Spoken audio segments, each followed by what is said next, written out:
Have you ever wondered what hidden stories lie behind the election of the first American Pope in over 2 centuries? Prepare to be amazed as we uncover the life, career, and little-known secrets of Pope Leo XIV, born Robert Francis Prevost, a man whose journey from a Chicago neighborhood to the Vatican throne is nothing short of extraordinary. From his multicultural roots to his controversial past, this video will reveal it all. So, grab a seat, open your mind, and let's dive into the untold story of the 267th Pope. Stay tuned. Early life in Chicago.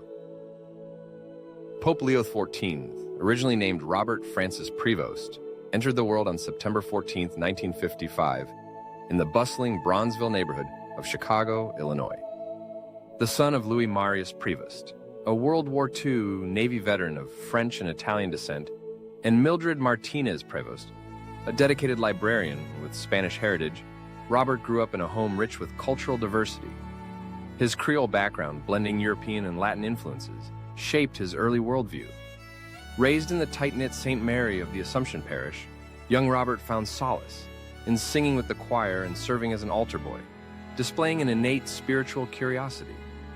Neighborhood friends recall him as a thoughtful child, often helping elderly parishioners, a trait that hinted at his future calling. His early exposure to a multicultural community would later fuel his global ministry, journey into the priesthood. Robert's spiritual journey crystallized when he joined the Order of St. Augustine in 1977, enrolling at Villanova University. Initially pursuing a degree in mathematics, he graduated with honors before shifting focus to theological studies at the Catholic Theological Union in Chicago. His dedication led to his ordination as a priest on June 19, 1982, at the age of 27, performed by Archbishop Jean Jadot in Rome. This marked the beginning of a lifelong commitment. Driven by a thirst for knowledge, he earned a doctorate in canon law from the Pontifical University of St. Thomas Aquinas in 1907, penning a thesis on the governance roles of local superiors within his order. This academic rigor laid a strong foundation for his future leadership role, blending intellect with faith. Missionary work in Peru. In 1985, Prevost's life took a dramatic turn when he was sent to Peru as a missionary, a decision that would define his career. For over a decade, he immersed himself in the rugged landscapes of northern Peru, serving as a parish pastor, diocesan official, and seminary teacher in Chulucanas and Trujillo. His hands-on approach endeared him to locals, who dubbed him the Saint of the North for his tireless efforts. During the COVID-19 pandemic, he spearheaded initiatives to secure oxygen plants for remote villages, saving countless lives. In 2014, Pope Francis recognized his impact by appointing him Apostolic Administrator of the Diocese of Chiclayo, and by 2015 he was elevated to bishop.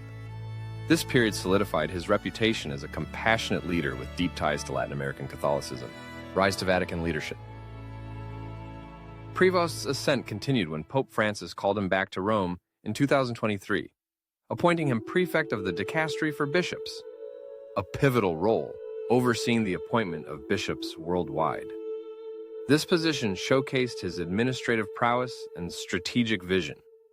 Later that year, Francis elevated him to cardinal, placing him among the elite of the church. His tenure saw progressive reforms, including the inclusion of women on bishop nomination panels, a move that stirred both praise and debate. His ability to navigate Vatican politics while pushing for change made him a standout figure, setting the stage for his unexpected candidacy in the 2025 conclave, election as Pope Leo XIV. The world watched in awe on May 8, 2025, when white smoke rose from the Sistine Chapel, signaling the election of Robert Francis Prevost as the 267th Pope, taking the name Leo XIV. This followed the death of Pope Francis on April 21, 2025, after a brief illness.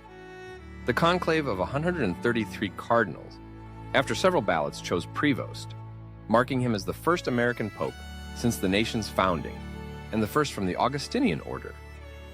His first appearance on the balcony of St. Peter's Basilica was emotional, delivering the Urbi et Orbi blessing in multiple languages, English, Spanish, and Italian, reflecting his diverse background. His choice of Leo honored Pope Leo XIII, known for social justice, signaling his intent to continue that legacy. Controversies and Challenges. No papal journey is without its shadows. Prevost's tenure has faced scrutiny over allegations of mishandling sexual abuse cases. Critics point to incidents in 2007, when he was a priest in Peru, and 2022, during his time as a bishop, where complaints against priests were reportedly not addressed swiftly. Prevost has responded by encouraging victims to come forward and supporting investigations, yet some argue the Church's actions under his watch were insufficient. Additionally, his American identity has sparked debates about cultural biases in the Vatican, with traditionalists questioning his progressive leanings. These challenges will shape his papacy as he seeks to unify a global church. Vision for the future.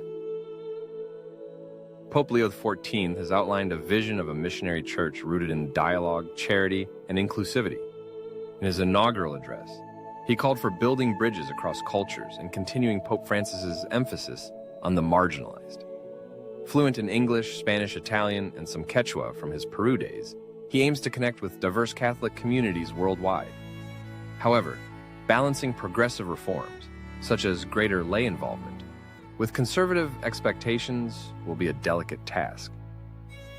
Observers speculate that his American pragmatism could introduce new administrative efficiencies, though his success hinges on navigating internal divisions and global crises like climate change and migration. Personal traits and legacy. Colleagues describe Leo XIV as a man of humility and discernment, often seen walking among the poor during his Peru years. His hands-on missionary work contrasts with his sharp administrative skills, making him a unique leader. Stories abound of him sharing meals with villagers or spending hours in confessionals, reflecting his pastoral heart. As the second American pope from the Americas after Francis, his legacy may redefine the Church's global outreach. Some predict he could be remembered as a pontiff of reconciliation, bridging East and West, North and South, though his tenure's length and impact remain to be seen. The global reaction.